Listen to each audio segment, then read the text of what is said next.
sabi niya, kapag dininig ninyo, sa verse 1, ang tinig ni Yahweh at sinunod ang kanyang kautusan. So, dalawang bagay ang tinutukoy niya. One, kapag dininig ninyo, no? At sinunod. Ngayon, paano mong susundin kung hindi mo maririnig? Yun ang dahilan kung bakit tayo nagkakaroon ng mga simbahan para malaman ng mga tao yung dapat nilang sundin. No? Sabi niya, kasi kapag ito'y sinunod nyo na, ang sabi niya rito, ibabantog niya kayo sa gitna ng mga bansa. Ibig sabihin, may pag-angat ng buhay.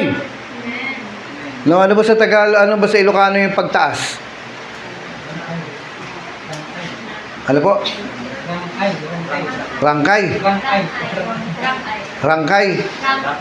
Langkay. Basta yun. No, may pagtaas ng biyag. Tama. Ayan, ngayon ay sabi niya, one, kapag dininig ninyo, narinig, saan mo ba mapapakinggan ang salita ng Diyos? Di sa simbahan. Kaya nga tayo nagtatayo ng mga sentro, ng mga churches, ng mga lugar, mga Bible studies na kung saan para marinig mo ang Word of God o ang salita ng Diyos. Sabi niya kasi, kapag narinig mo na to, number 2, sinunod mo, sabi niya, tataas ang buhay mo. Hindi ito pangako ng isang politician na running for president. Hindi ito salita ng isang politician running for senator o mayor o kung saan pa man. Ito'y salita ng Diyos. At ang Diyos hindi nagsisinungaling. Sabi niya, aangat ang buhay mo. No? Wala siyang pakialam kung may pinag-aralan ko, wala. Wala siyang pakialam kung ang background mo ay walang background. Wala siyang pakialam kung ano ang uri ng katayuan mo. Kung ikaw ay pinanganak na mahirap, pinanganak kang mayaman. Ang sinasabi niya rito, kapag sinunod mo yung narinig mo, aangat ang buhay mo. Sabi nga nila sabi ng mga politicians, magkaisa tayo. Ano pagkakaisaan natin? Di siyempre, yung gusto ko. No? Parang madaya yun Pero ang sinasabi po ng Diyos dito na hindi siya magsisinungaling at hindi siya pwedeng magkamali, siguradong tumatalab ito. Ang sabi niya, kung diringgin mo ang naririnig mong mga sermon, yung mga sinasabi ng Diyos sa Biblia, kung diringgin mo, ang pangako niya, kasi halimbawa, sabihin natin, tulad itong si Je, no? Bakit nakayuko ka? No? Bakit naging kuba ka? Ang tao, pag ako nangako, siya nangako, o sino kahit nga yung mister mong pangit No? Pag yan nangako, maaring hindi magkatotoo. Kaya sabi nga nila, ikaw lamang ang aking ibigin magpakailan. May time na hindi totoo yan Hindi naman lahat May time na maaring hindi totoo yan. Na bandang ulit, magkakasawaan na. Tapos sasabihin ngayon ni Mrs., akala ko ba ako lang ang love mo? Ngayon love mo, mas love mo na yung manok mo. Hindi ba? Nangako siya, ganun, pero yung mga salita ng tao na yan, pwedeng hindi matupad Yung mga pangako ng mga politicians, pwedeng hindi matupad. Kahit gusto nilang ipatupad. Pero hindi nila mapatupad. Siguro dahil sa mga pangyayaring hindi nila makontrol. Pero ang Diyos, kontrolado niyang lahat. Ang sabi niya, kung diringgin mo, so ibig sabihin, kailangan mo munang makinig. Faith cometh by hearing and hearing. Kailangan mo mapakinggan ito. Alin ang pakikinggan mo? Yung sinasabi ng pastor. Wala naman sinabi yung pastor na, sige, maglasing ka. Wala. Sige, magdroga ka. Wala kang maririnig ng pastor na nagtuturo ng ganon. Kasabihin niyo sa iyo kung ano yung nakasulat sa Biblia, at sabi ng Biblia, ang sabi ng Diyos, na may control, na payamanin ka, tanggalin ang sakit sa iyo, ang sabi niya, kung pakikinggan mo to, at susundin mo to, aangat ang buhay mo. Yung wallet mong walang laman, darating ang panahon, magkakalaman na.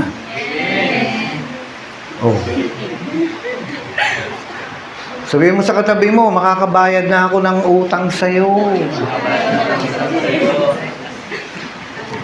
Ang hindi lang nababayaran yung utang na loob. No? Eh di, siyempre, itong pangako ng Diyos hindi pwedeng magsinungaling, hindi pwedeng magloko ang Diyos. Hindi pwedeng magpaasa ang Diyos katulad ng katabi mo. Ang sinasabi niya rito, kapag dininig ninyo, when? Ano ibig sabihin ng when? Kapag nag-decide ka ng, sige, makikinig ako at susunod ako. Sa linggo, magsisimula na akong magsimba. Sabi niya, kapag, hindi yung kung. Magkaiba ang kung at kapag. Yung kapag, desisyon mo na magsisimula ka lang makinig, magsisimula ka lang magsimba. No, yung kung magsimba ako, nyamat din. Ang sinasabi niya rito, kapag dinig ninyo ang dinig ni Yahweh, at pangalawa, marami kasing mga Kristiyano, ay alam ko na yan, bata pa lang ako, naririnig ko na yan, oo nga, matagal ka nang nakikinig pero walang gawa. No, puro ka salita. Pero walang gawa, alam ko na yan, hindi ka pa pinapanganak, alam ko na yan, papunta ka pa lang, pabalik na ako, pati kayo nagkasalubong. Ang sinasabi niya rito, kapag nag-decide ka na, nagdesisyon ka na, itinalaga mo ng sarili mo na ang sasabihin ni pastor, ang tuturo ng Biblia, susundin ko na, sabi niya, yun ang panahon na angat na ang buhay mo. At ulitin ko po, wala siyang pakialam kung pinanganak kang mahirap o pinanganak kang wala. No? Magkakaroon at magkakaroon ka. Aangat ang buhay mo. Ngayon, sige, magtanungan tayo ngayon. Sino ngayon ang may kasalanan? Bakit ganyan pa rin ang buhay mo? Pakitanong nga ang katabi. Sino may kasalanan, ha? Sisihan tayo ngayon, sisihan. Sino ang may kasalanan? Bakit ganyan pa din ang buhay mo? Hello? Sino ngayon ang dapat sisihin? Bakit ganyan pa rin ang buhay ng pamilya mo? Sino? Ayon po rito sa Biblia, ikaw may kasalanan. Kasi, tulad nito, uhaw si Kuya Boy. Pwede ba akong manisi? Binigyan na nga ako ni Je ng ganito. Nasa desisyon ko na kung iinumin ko to hindi. Ibinigay na eh. At alam niyo po ba, ang pagtaas ng buhay ay ibinigay na. Ang sabi niya, pakinggan mo ang sinasabi ng Biblia at sundin mo to, aangat ang buhay mo. Kaya kapag hindi pa rin nakaangat ang buhay mo, kasalanan na lang mo. Pero wag mong sisihin ang Diyos, wag mong sisihin ang gobyerno. Sabi nga nila, ang mga gobyerno na to, itong mga tao sa gobyerno, mga magnanakaw. Galit na galit ako sa magnanakaw. Tingnan natin yung kuryente niya, nakatap. Hindi kami nagtatap. Yung cable niya, nakatap. Sabi nga natin, ang magnanakaw ay galit sa kapwa. Kung yung nagsabi niya, di ako Nasaan ang sikreto ng pag-asenso? Wala sa sipag ng trabaho. Wala. Nasa pagsunod sa utos ng Diyos. Pero paano mong susundin niya kung hindi mo alam? No? Tingnan nyo nga, sabi nila, tingnan nyo yung mga ibon na yan, nagkakalat-kalat lang yan dyan. Alam nyo, nakalagay sa Biblia, yung mga ibon na yan na nagkakalat, pinapakain ng Diyos. Ikaw, laki mong ibon. Hindi ka ba mapakain ng Diyos? Sa totoo lang, mas makalat ang buhay mo kaysa sa kanila. Pero, pinapakain sila ng Diyos, hindi ba sabi ng Biblia, hindi ba mas mahalaga tayo? Mas gusto tayong, kasi sa totoo lang, hindi naman natin kaya mag-isa. Dinesign tayo ng Diyos na may nag-aalaga sa atin na may yaya. Pero ang sinasabi po ng Biblia, darating ang pag-angat ng buhay kapag sinimulan nating makinig. Dapat every Sunday nandito ka. At pangalawa, kapag sinimulan na nating sundin ang sinasabi ng Biblia, ang sabi niya, aangat na ang buhay natin. Kaya kung gusto natin, na nandiyan pa rin tayo sa mababang buhay, wala po akong kakilala ngayon dito, maliban doon sa ilang mga tao rito, nasa atin na ang kasalanan. Nasa atin na ang pagkakamali. Sabi niya ganun, magaganap nga sa inyo ang mga pagpapalang ito. Hindi sumpa. Sabi mo sa katabi mo, nung napangasawa kita, pagpapala ba o sumpa? Joke lang. No? Sabi nga ng isang kakilala ko, sabi niya, Kuya Boy, sabi niya sa akin, sana itong pinasok kong pag-aasawa ay bahay-bahayan na lang. Sabi ko, bakit? Para pwede nang umuwi. Napasubo sa kasal. No? Supposed to be, ang pag-aasawa ay isang pagpapala. No? Pero kasi, hindi nakinig doon sa mga matatagal na mga sanay na, yung kumbaga, hindi nakinig sa mas matanda. Ang nangyari, nakinig sa pusong bobo. Ano nangyari? Banda ko nagsisisi na. Ano ba yan? Kanin na, mainit na kanin na isusubo. Pagka napasok, anong gagawin? Ha? Ganun ba yan? Siyempre hindi. Pero alam niyo po, ito sabi niya, magaganap ang mga pagpapalang ito. Magkakaroon na ng katuparan. Hindi pangarap lang. Na, kumbaga, one day, yung araw na yun, sabi nga ng isang tao Kuya Boy, kakasal na ako sa June. Oh, sige, salamat. Kailan? Wala pang taon. Matagal pa Alam niyo, sinasabi niya rito, minsan ganito kailan kaya matutupad dito? Kailan kaya magaganap ito? Kailan kaya magkakatotoo ito? Kailan kaya mararanasan yung ganito? Alam niyo, sinasabi niya, pag nagsimula mo lang sundin, ikaw ang basihan. Kung gusto mo gumanda ang buhay mo at ang buhay ng pamilya mo, ikaw ang basihan. Dapat yung pamilya mo, inaakay mo rito sa church. Pinipilit mo. Ang bilis-bilis mo naman pilitin. Bakit pag sa church, ang hirap-hirap? No? Sabi niya, magaganap nga sa inyo mga pagpapalang ito kung susundin ninyo ang kanyang mga utos. So, sino ngayon ang salarin? Sino ang dapat sisihin? Bakit hindi umaasenso ang buhay ng isang tao? Siya rin. No? Siya rin. Kasi, kaya nga, alam niyo, hindi kaya nga ang simbahan po, hindi magandang ito ang tinuturo dito, puro politika. Dapat ang tinuturo ng simbahan ay ang salita ng Diyos, kung ano nakalagay dito. Kasi dito sa Biblia, makikita mo kung ano yung mga dapat mong gawin para ikaw ay magkaroon ng banal na swerte. Malapit ang pagpapala sa iyo. At nakalagay din dito sa Biblia yung magagawa mo para malasin ka. Sabi nga nila, pagka nagwawalis ka na sa gabi, ano yun? Ha? Ilalabas yung swerte. Tingnan mo, yung swerte mo nasa kalat mo. Hindi, ang swerte natin ay nasa pagsunod sa sinasabi ng Diyos. Hindi niya sa sukal na yan. No? Ito sabi niya, magaganap na sa inyo ang mga pagpapalang ito kung susundin ninyo ang kanyang mga utos. So, ang sino mang gustong pagpalain ng Diyos ay nakadepende sa Kanya. Ang Diyos ay walang paborito na ikaw anak, sige pag humiling ka bibigay ko. Yung kapatid mo pag humiling hindi ko bibigay. Walang ganoon. Ikaw, kung sisimulan mong sundin, pagpapalain ka ng Diyos, magaganap na ang pagpapala. No? Excuse me ha, pakita ng mga katabi. May balat ka ba sa? Ano ibig sabihin nun? May signos? Ano ba yun? Yung kumbaga, lagi ka na lang na aksidente. May balat ka ba? No, parang, bakit ganito? Lagi ka na lang, magnet ka ng aksidente. Magnet ka ng kamalasan Alam mo kung bakit ka magnet? Naniniwala po ako may mga tao pong magnet talaga ng kamalasan.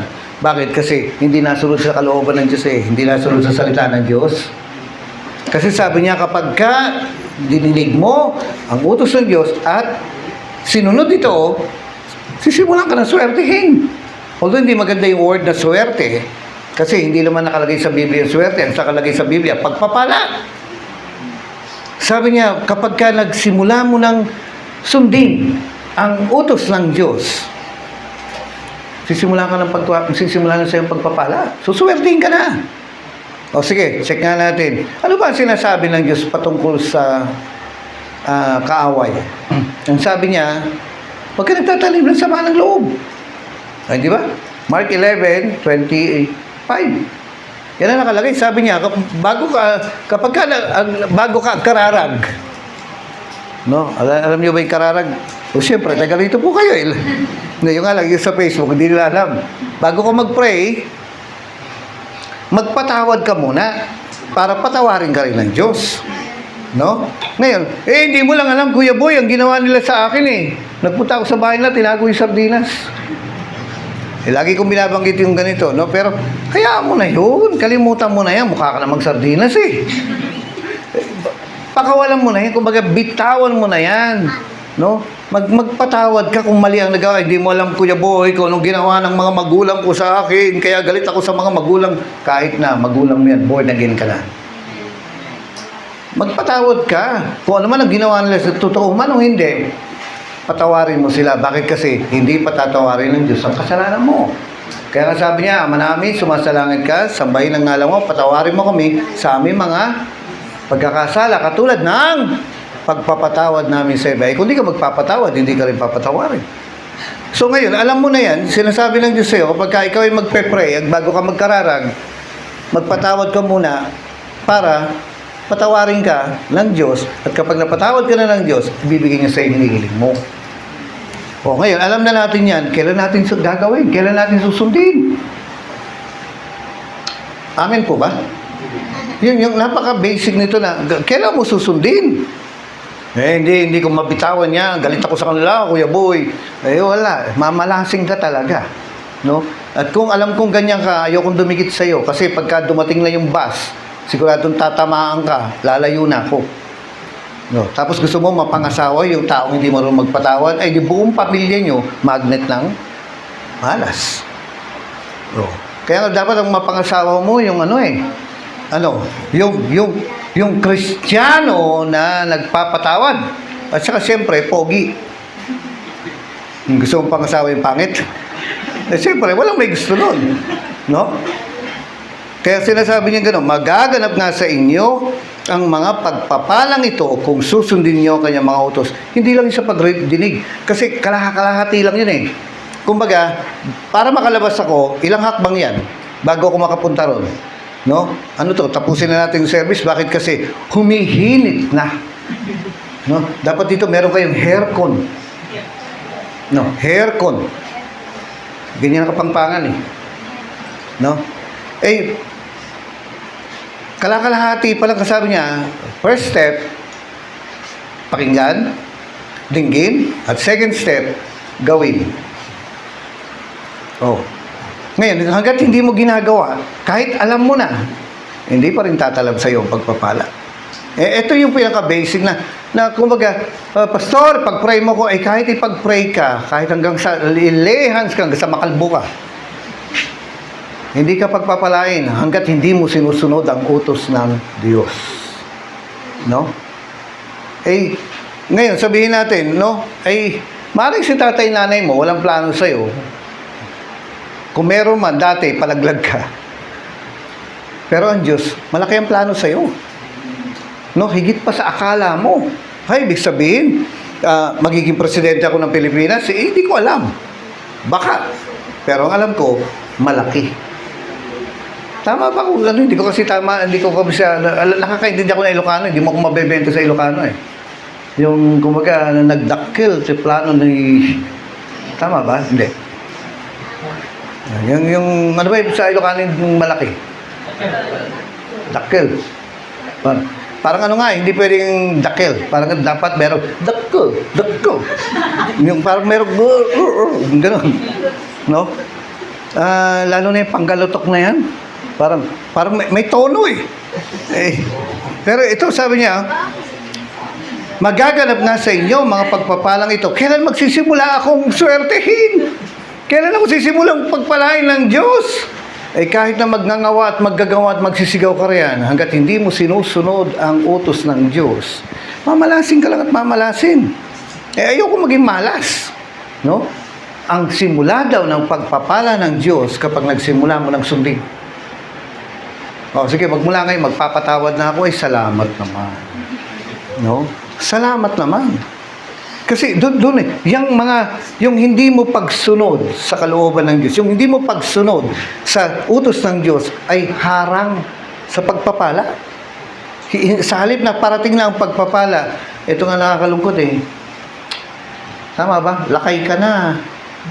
Tama ba? Ano ba ibig sabihin nun? Ha? Lakay ka na. Hindi ka pa pinagpapala. Sayang ang panahon. No? Kumbaga parang matanda ka na, pero kailan mo kukunin ang pagpapala ng Diyos? Matagal na to, na ikaw na lang ang hinihintay. Gusto kong pagpalain ng Diyos, ikaw na lang ang hinihintay. Sabi niya, tingnan niyo po, sabi niya, mag-a-abroad ako. Hindi ako mag-a-abroad. Kahit saan, alam niyo nakalagay dito sa verse 3, kayo'y pagpapalain niya sa loob at labas. Wala siyang pakialam kung mag-abroad ka o hindi. Ang sabi ng Diyos, loob at labas, pagpapalain ka niya. See? Wala sa Saudi, wala kung saan. Pwede rin kung gusto mo, pagpapalain ka niya rin. Pero sige, magpuntahan kayo doon. Ako, pagpapalain pa rin dito kahit hindi ako magpunta ron. Dahil nakabase ang swerte ko, nakabase ang pagpapala ko, hindi sa pag-abroad ko, kung hindi sa pagsunod ko. O sino magdi-decide ngayon? No? Alam mo, sabihin mo nga sa katabi mo, parang awa mo na. Alang-alang sa pamilya mo, sumunod ka na sa Diyos. Ayan, ano ba yung mga inuutos ng Diyos? Bahala na po kayo, linggo-linggo. Hindi kasi ma-explain ng isa yan eh. Pero actually, merong isang tip, parang yung kumbaga summary ng lahat ng utos. Ano yun? Mahalin mo lang si Jesus. Yun lang. Mahalin mo lang si Jesus. Alam mo kung bakit? Kasi kung mahal mo si Jesus, hindi mo pagnanakahon yung katabi mo. No. Kung mahal mo si Jesus, linggo-linggo nagsisimba ka. Kung mahal mo si Jesus, masusunod mo lahat. Pag misa nga, kalimutan mo na lahat ng utos eh. Yun na lang isipin mo, mahalin si Jesus. At masusunod mo na ang buong kautusan. Amen po ba? Kasi kung mahal mo si Jesus, wala kang planong saktan yung katabi mo. Hindi mo pagnanakawan yan. Magaganap sa inyo mga pagpapalang ito, kayo pagpapalain niya sa loob at labas ng inyong mga bayan. Hindi yan na, kasi sa Amerika, magandang biyag. Sa Amerika, maganda ang ekonomiya. Sa Amerika, maraming dollar. Sa Amerika, sa ganitong lugar, maganda, maraming biyaya. Alam niyo, wala naman nakalagay na ganun eh. Ang nakalagay dito, kahit wala ka sa Amerika, pagpapalain ka. Yung kapatid ko, yung si Ana Grace, no? Tagal-tagal niya nagsisimba sa Amerika dahil nandun siya eh. Ay ang sinisimbahan pa niya parang graduate ng Kenneth Hagin Bible School, no? Ngayon sabi niya ganon, hindi ako masaya kuya, parang kulang ako, hindi ako satisfied. Sabi niya, alam niyo, noong 2016 bumalik siya rito sa Pilipinas, nagsimulang mag-camp. Mas malakas ang anointing doon sa palagay ko, pero bumalik siya ng Pilipinas at sabi niya, kada camp ng Believers Camp pupunta ako. Nag-start ng 2016. Alam niyo mga kapatid, maganda na ang ministry niya. At sabi niya, mas marami akong natutunan at mas naramdaman ko ang Diyos dito sa Rema, sa Pilipinas. Amerika na yung pinanggalingan niya, pero uuwi pa siya rito para lang maranasan yung anointing sa atin. Hindi mo naman kailangan mag-abroad eh. Ang kailangan mo lang sumunod at pagpapalain ka ng Diyos. Magsisimula nang dumating yung magandang buhay sa iyo kapag sinunod mo ang kalooban ng Diyos. No? Marami pa po ito. Kaya tapos sabi niya, pagpapalain niya ang inyong mga anak, lupain, pati mga hayop. Pararamihin niya ang inyong mga baka at iba pang mga hayop. So, hindi subtraction. Ano pa? Hindi subtraction. Ano ibig sabihin ng subtraction? Ha? Ano ibig sabihin po ng subtraction? Bawas. Hindi kokonti, hindi mababawas, hindi hindi magkokonti ng kokonti. Sabi niya, dadami ng dadami. Hindi kokonti, hindi liliit. Yung mga pag-aari mo, kundi dadami pa ng dadami. Ibig sabihin nga natin, Lord, gusto ko ng pagpapala. No. Tingnan nyo, ha? Sabi niya gano'n, no? Pagpapalain niya ang inyong mga anak, aba, ay yung anak mong pangit, pupogi. Yung anak mong medyo mahina ang utak dahilan sa may bulate, tatalino. At sabi niya gano'n, ito, oh. Sabi niya, yung lupain mo, suswertihin. Pagpapalain, yung mga hayop mo, hindi tatamaan ng swine flu. Tama ba yun? Ano ba yung sakit ngayon? No. Yung swine flu. Tapos sabi niya, pararamihin niya ang inyong mga baka, hindi yan magkakamatayan. Kundi pararamihin niya, abay, hindi ako nagsabi. Sabi niya, kapag nagsimula ka ng sumunod sa kalooban ng Diyos, sa utos ng Diyos, gaganda na ang buhay mo. At sabi nga niya rito, at iba pang mga hayop, siguro may mga kamelyo sila noon, no? Hindi ko alam. Pero ang sabi niya rito, dadami, lalaganap, hindi uunti, kundi pagpapalain ng Diyos yung mga pag-aari mo. Kailan magsisimula yan? Kapag nagsimula ka ng sumunod. So, nasaan po ang dahilan bakit hindi pinagpapalaan ng Diyos ang mga tao? Ay, nasa kanila din. Wala sa politician yan. Wala sa sistema yan. Wala sa lugar yan. Ay, dito kasi mahirap ang biyag dito. Mahirap ang buhay dito. Walang ganun. Kasi kahit saan ka, loob at labas ng bansa mo o bayan mo, pagpapalain ka ng Diyos. Nakukuha niyo mga kapatid? Ay, okay, no? Punta ngayon tayo dito sa malapit na ako matapos. No, dito tayo sa Ephesians. Chapter 4. Ephesians, no? Parang hindi ko alam kung tamang sabihin ito eh. Parang gusto kong umulan. No, na-imagine ko pag umulan dito, ang putik. Dito sa paligid natin. Pero okay po, sabi niya dito, medyo babaguhin natin ha. Sabi niya ganon, verse 11, ang sabi niya, ang iba'y ginawang apostol, okay. Ang iba'y ginawang propeta, ang iba'y ginawang ebangelista, ang iba'y ginawang pastor at guro. No? Yung iba, hindi lahat ay apostol, ang iba'y ginawang propeta, ang iba'y ginawang ebangelista, ang iba'y ginawang pastor at iba'y ginawang guro. Ngayon, ano ba ang purpose ng pastor? Ano ba ang purpose kasi may mga pastor tayo rito, no? Isa ako. Ngayon, may mga nangangarap na magpastor. Ito ang sinabi niya eh. Ginawa niya ng Diyos ito upang ihanda sa paglilingkod ang lahat ng hinirang.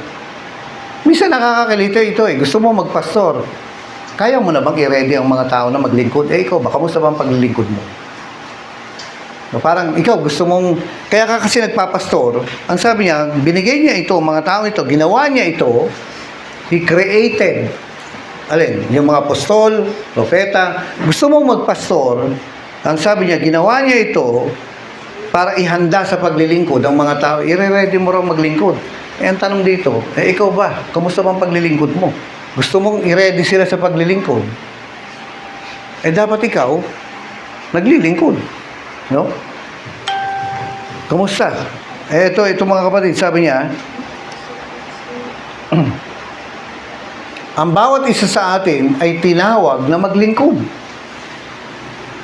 Hindi, meron po kasi kaming naging miyembro nung unang panahon, change topic ako. May naging miyembro kami. Bigla nagpaalam sa akin.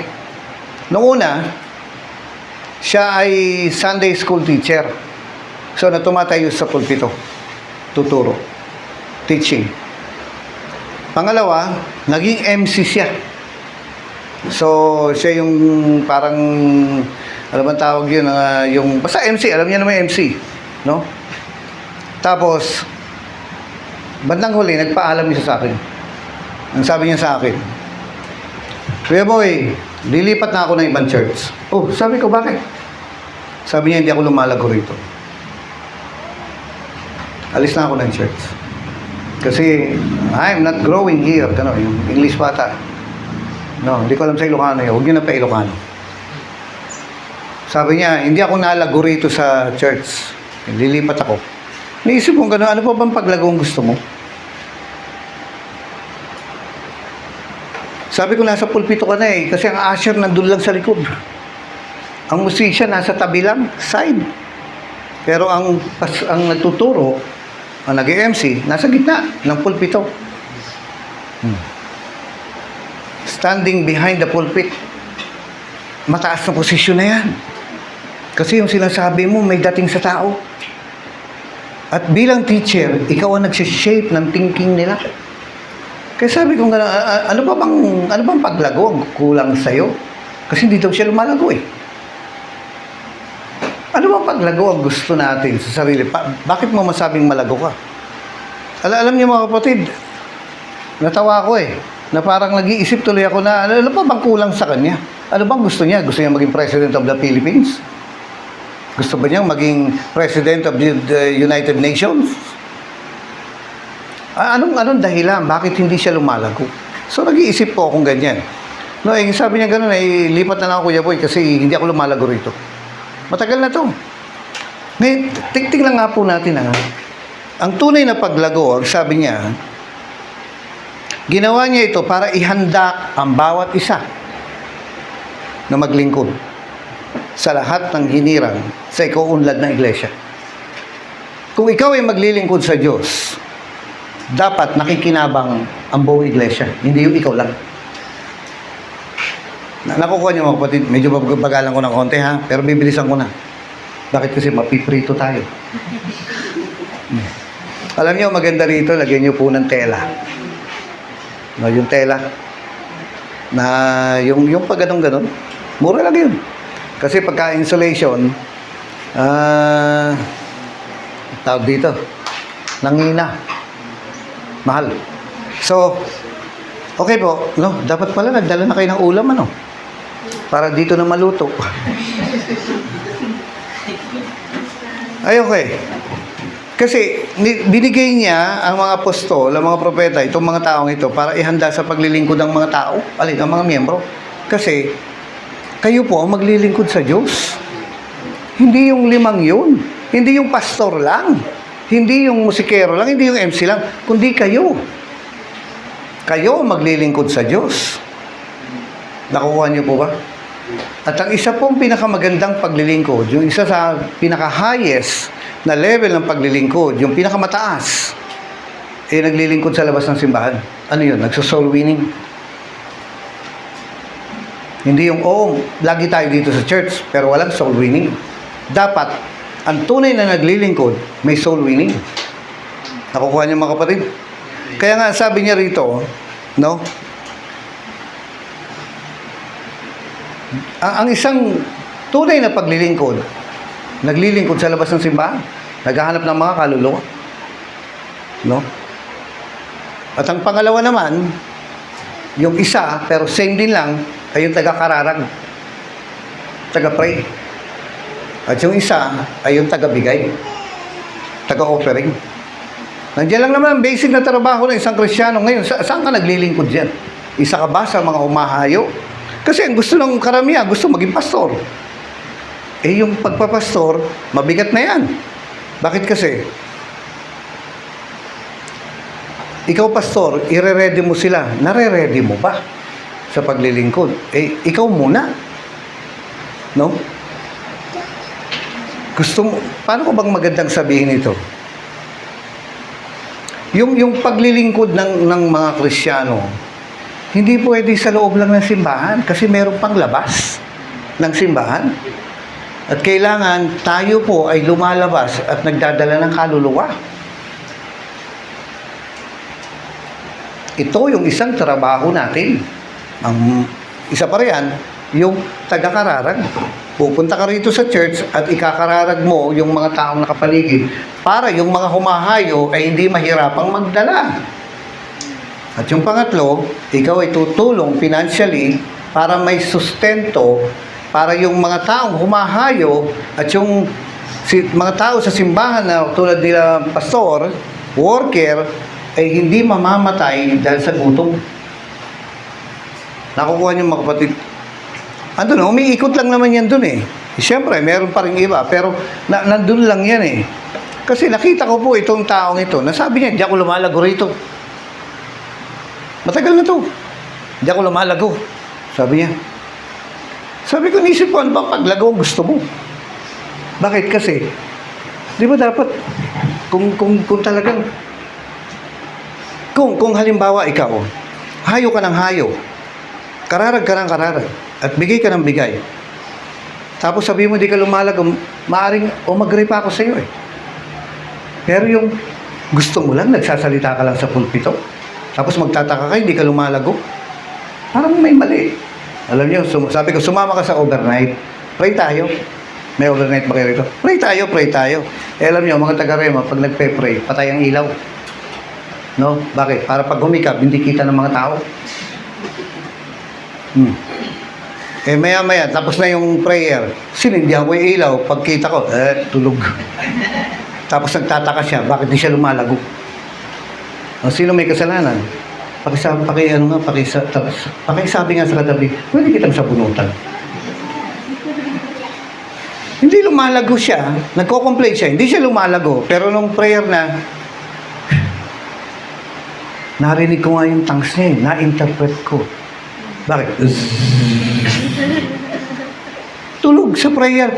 Paano ka lalago? Tutulog-tulog ka? Nakukuha niyo mga kapatid? Eh, mga kapatid, tinawag tayo para maghanap ng ng kaluluwa eh. Tinawag tayong taga-pray. No? Alam niyo, sa totoo lang, ano bang barangay po ito, Johnson? San Eugenio. Tagal na natin dito ah. Hindi ka pa ata pinapanganak, meron na rito eh. Kasi ilan taon ka na ba? 24. Oh, kita mo, hindi ka pa nga pinapanganak. Baka hindi pa nagkita si mama papa mo. No? Noon eh, siguro, ganyan ka lang, bigla, napakang ka pa oh. Eh, nauna to kaysa sa'yo. Mga kapatid,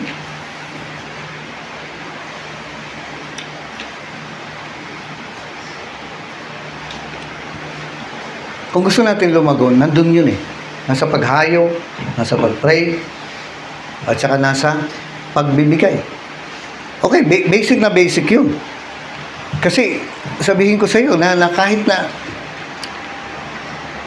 salita ka ng salita dito sa pulpito, pero wala kang paghayo, may mali. Kasi alam nyo, kahit ako na po yung senior pastor, alam nyo kung bakit ako yung senior pastor? Kasi hindi pa ako senior. Nalala ko nga, sabi sa akin ng isang kabataan eh, Pastor, hindi po ba senior na kayo? Sabi ko, hindi. Eh, bakit po kayo tinawag na senior pastor? Kasi senior pastor ako. Hindi po ba ibig sabihin ng senior pastor, senior na? Sabi ko gano'n, may parang tama yung sinasabi mo, kaso mali eh. Hindi ako senior. Senior pastor ako, pero hindi ako senior. No? Malayo-layo pa. Huwag nyo na alamin.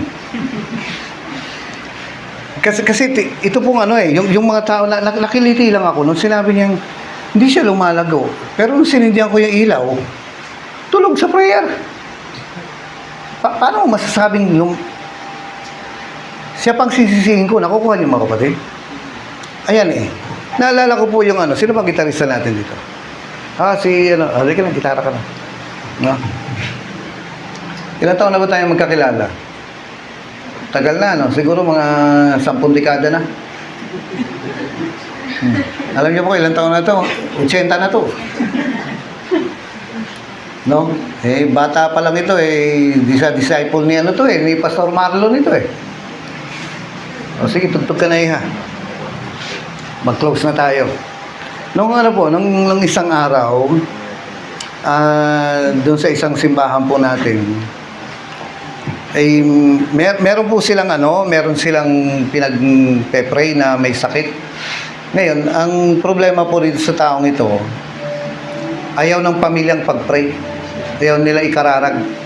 Ito pong lola na ito, no, I think lola, kasi nga 105 years old na. So tanda na, di ba? May 100,000 na yun. Kung ano. Ngayon, alam niyo po, binigyan ang problema, ayaw pa pumayag ng pamilya na ipag-pray. Hanggang sa yung mga kasama po natin, inaaway na. nung pamilya, ayaw nila ipag-pray. Mamamatay na to. Alam niyo, mamamatay ito, pupunta na impyerno. Bakit kasi? Walang Jesus eh. Kasi yung Jesus lang ang makakapagligtas sa tao. Sabi ni Jesus, I am the way, the truth, and the light. No one can come to the Father except by through me. Si Jesus ang pinto. No? Ngayon, pinag-pray po siya, pero ayaw talaga. Hanggang sa inaway-away po yung mga workers at pastor. Ngayon, nabalitaan po nila na parang sinumpong ng hika at makukutuban mo na ito na yung katapusan. Alam niyo po, ang ginawa po nila, puntahan natin sa ospital. Sabi nung iba, huwag na. Kasi inaway na tayo. Sabi naman nung pastor, puntahan natin, hanapin natin sa ospital. Kasi mamamatay na yun. Ngayon, ang sabi po nung iba, huwag na, wala nang chance yan. Pero, ang sabi po ng pastor, puntahan natin. Kahit na inaway tayo, hindi rin tayo papayagan eh. Huwag na natin puntahan. Alam niyo, may mga tao, mas malaki ang tiwala na hindi sila magtatagumpay. Ang faith nila ay nakabase dun sa failure. Na hindi, papalya din na, huwag na, sayang lang yung time natin. Alam niyo mga kapatid, anong nangyari, ayaw nung iba, gusto nung iba. No? Alalahanin natin, ang paglilingkod ay ang paghayop. Pagpe-pray mo. Pagpe-pray mo. Patatanggapin mo. Mag-isosolving mo. Alam niyo mga kapatid, nagpunta po yung mga bata. At nung nakita na, pinag-pray nila. At habang nagpe-pray po yung bata, no?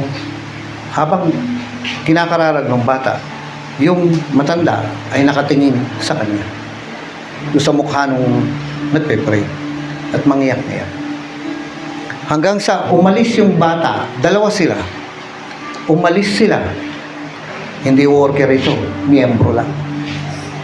Hindi sila worker, hindi sila pastor. Miyembro lang kasi yung pastor nasa malayong lugar, nagbubukas ng simbahan. At kailangan puntahan na hindi na aabot kung next week pa dahil alam na ng pastor na mamamatay na. Kaya yung mga miyembro ang inutusang magpunta. Yung sumunod ay yung mga bata. Yung matanda, hindi. At pagpunta nga nila, pinatanggap. At nakatitig nga doon sa mukha ng bata. At habang umaalis na yung bata, tapos ang pag-pray, yung matanda, nakasunod ang tingin doon sa bata. Napatanggap, napag-pray, pagkatapos, namatay. Nung binalita sa akin, sabi ko, buti na lang. May sumunod. Mabuti na lang. May sumunod. Paano kung mas naniwala ako na hindi rin tatanggap yan? Paano kung naniwala ako na ay, inaaway nga tayo niyan eh. Ay, baka hindi rin tayo payagan ng pamilya kasi hindi nga tayo pinapayagan sa bahay, lalo na sa ospital. Pero sabi ko, mabuti na lang may sumunod na mga miyembro. Hindi workers yun, miyembro. Kasi pagkatapos ipag-pray, namatay. Nagawa mo ngayon ang pinagagawa ng Diyos. Ang paglago ay nasa pagsunod. Hindi yung pagtuturo. No? Ayaw kong banggitin yan. Ang paglago ay yung nasa pagsunod ng utos ng Diyos. 105 years old. What if hindi na pag-pray yun? What if? Paano na lang? Nalala ko nga yung isang tao, kinausap ng pastor natin, isang pastor natin, kinausap, pagkatapos, after 5 minutes, alam niyo kung ano sinabi? Mahal kayo ng Diyos. Nagulat siya, sabi niya, mahal ba ako ng Diyos? Kasi sabi niya, matanda na ako, ngayon ko lang narinig na mahal pala ako ng Diyos. Pambihira, wala nagsasabi. Siguro walang taga-remang humahayo doon. Pero dahilan sa isang taga-remang pastor, nasabihan siya na mahal kayo ng Diyos. Gulat na gulat itong matandang ito. Ibang case to, ha. Nalaman niya na matanda na siya, pero mahal pala siya ng Diyos. Tumanggap. Nagkararag kay Lord. Tumawag kay Lord.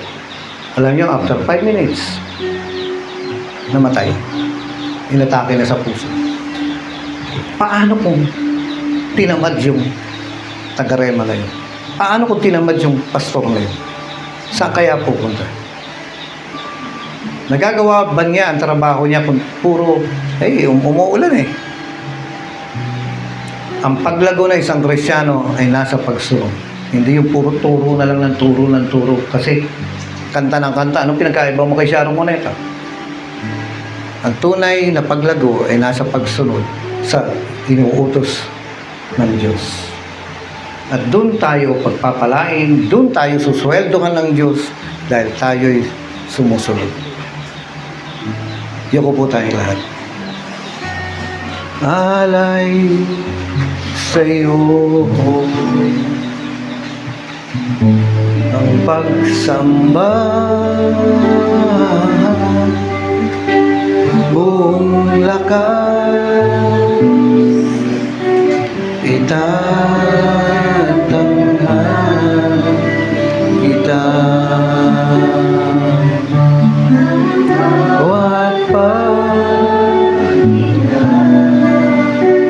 At pagpitik ng puso mag-alay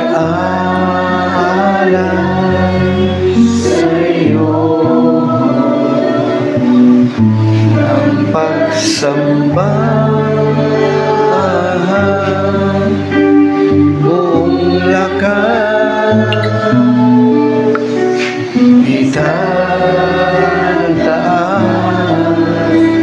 kita. Ay sige po, tinatawagan ko po si Pastor Badong, si Pastor Amean, at si Pastor Marlon dito sa harap. At kayo po ay pagpe-pray nila. Ito po yung malalagay naman sa YouTube tsaka sa Facebook. Pakinggan po natin. Kasi, Pastor Johnson, ito ang trabaho mo. Maraming namamatay dyan. Maraming. Hindi tayo sigurado kung pupunta ng langit yung mga yan. At ikaw may dala ng mabuting balita na kung papakinggan nila, actually susunod naman yan kung mapapakinggan lang nila, tatanggap sa Panginoon yan kung malalaman lang nila. Nakakalungkot at nakakagulat, sabi niya, matanda na ako, pero ngayon ko lang nalaman na mahal pala ako ng Diyos. Ngayon lang may nagsabi sa akin, sabi ng matanda. At pagkatapos ko tanggapin, 5 minutes, patay na. Bakit? Natake sa puso. Nakikipaghabulan tayo. Nakikipag-agawan tayo. At kung hindi tayo hahayo, hindi tayo lalabas, matatalo tayo. At walang paglaguro dahil talo tayo. Natawagan ko po kayo, yung tatlong pastor po dito sa harapan. Tayo po ay magpe-pray.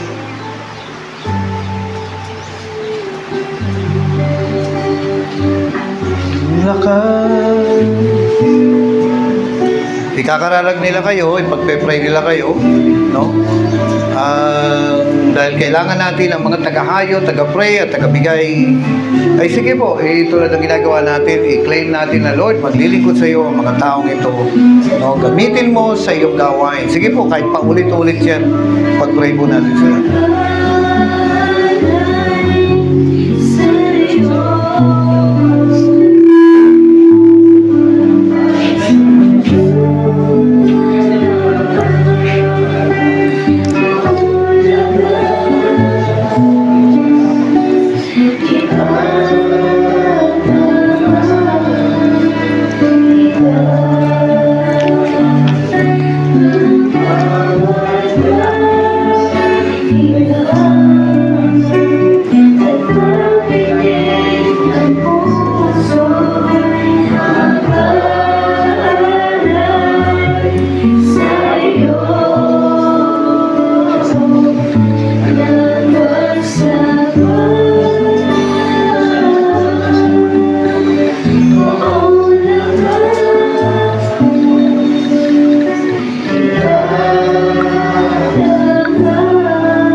tanggapin ang luhay na daan.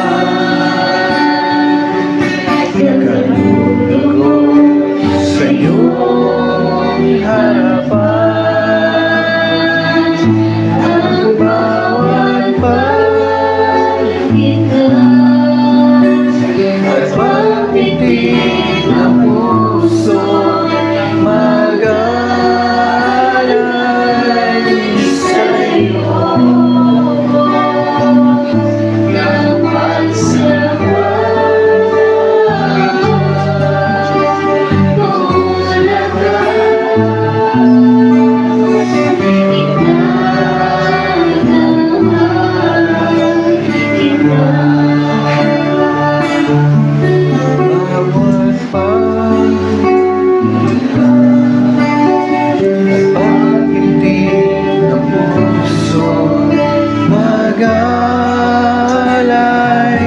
sa iyo ng pagsama.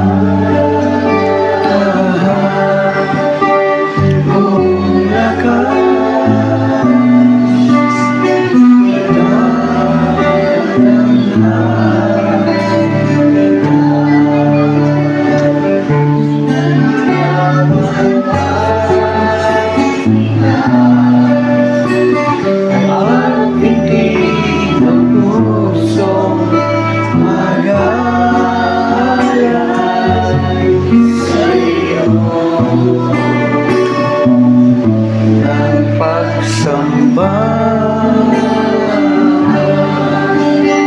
buong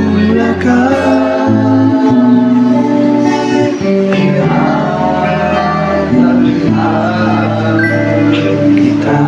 Ay, tingin po kayo dito mga kapatid. Ang trabaho po ng tagahayo ay humayo, no? Sila ang maghahanap ng mga kaluluwa, sila yung mga kakausap at dadalhin sa simbahan. At dito sila tuturuan kung paano maglingkod sa Diyos. Yun ang trabaho ng pastor. Ihanda sila sa paglilingkod. Ang trabaho ng evangelist, ihanda sila sa paglilingkod. No, sabi nila, wala na daw propeta ngayon. Wala na raw mga apostol ngayon. Eh, may mga believers pa na kailangan ng training. At ang trabaho ng pastor, ihanda. Yun ang trabaho mo. Yun ang trabaho ko. Yun ang trabaho ng mga pastor.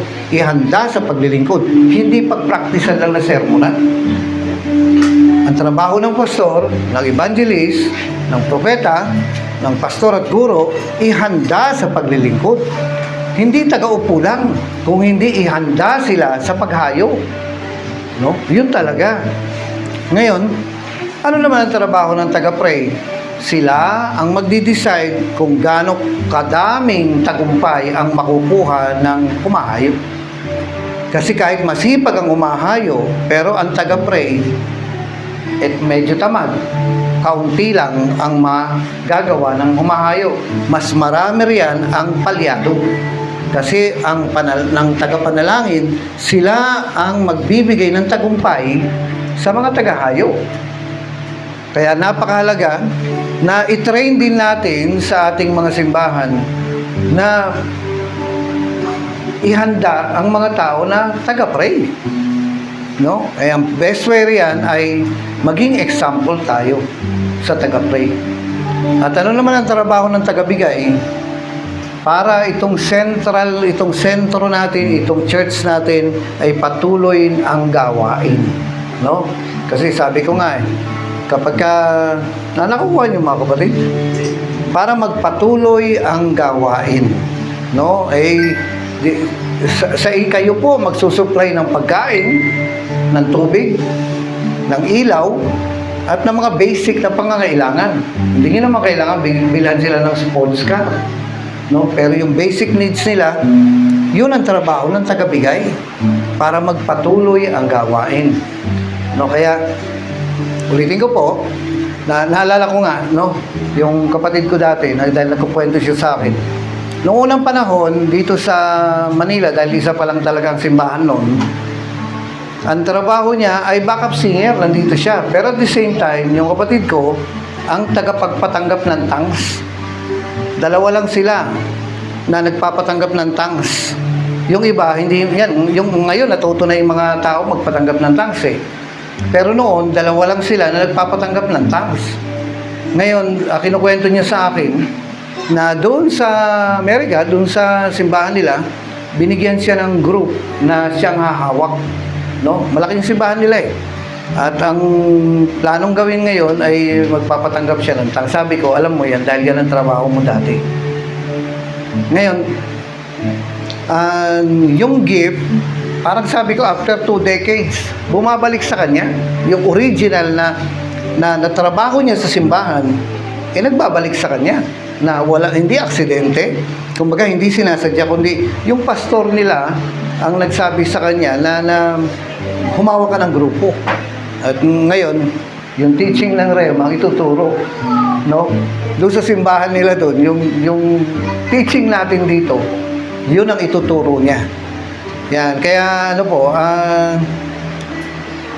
ito yung kakapanood mo ng live. No, nag-ano nga siya, yung Facebook Live Marathon. Pinanunood niya lahat, yung everyday na Facebook Live. At every Sembray Camp, yung Believers Camp, nandito siya, nagpapa-expose. Yung ministry niya lumalaki doon sa ibang bansa. No, kaya sabi ko, bumabalik din eh. Bumabalik yung nakukuha niya rito, yung taba, yung sustansya na nakukuha niya rito, nilalabas din niya ron. So, nakukuha niyo mga kapatid. Ang tunay na paglago ay nasa pagsunod sa pinagagawa sa atin ng Diyos. No? Huwag mong hangarin yung mataas sa mataas. Hayaan mo ang Diyos ang maglagay sa iyo dun. At mag-humble ka lang kasi sa pag-humble mo, itataas ka ng Diyos. No? He will lift you up. Kaya Pastor Johnson, ako yung may nabalitaan sa iyo doon sa Dingalan. Merong mga tao ron na nag-asawa na. Mabuti na dating mga worker, no? Pero mabuti ikaw ay nagpatuloy at maganda ang hinaharap mo. No? Sila ang hinaharap nila ay magpalaki na lang ng bata. Na-save ka. At sabi nga sa akin ng mga taga-Dingalan na pinanggalingan mo, mabuti na lang nag-worker kami dahil na-save kami. So, iniingatan tayo ng Panginoon dahil sa paglilingkod natin. Ay, okay po. Magandang umaga sa inyong lahat. Babay na po sa Facebook at panoorin na lang po natin ito mamaya. So, God bless you. No?